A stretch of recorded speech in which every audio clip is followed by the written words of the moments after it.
Maithili express.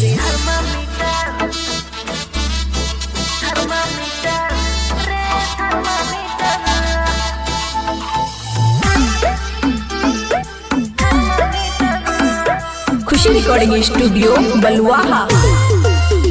हे रे Coca Cola रे पिया देना रे, बढ़ल छै गर्मी आइन देना रे, छौरा छुए छै पसेना डोलाए देना बेना, छुए छै पसेना डोलाए देना बेना, करे छी तू बड़का रचीटा, हाँ लागे आने छौरा थर्मामीटर, थर्मामीटर रे थर्मामीटर, थर्मामीटर रे थर्मामीटर।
खुशी रिकॉर्डिंग स्टूडियो बलुआहा।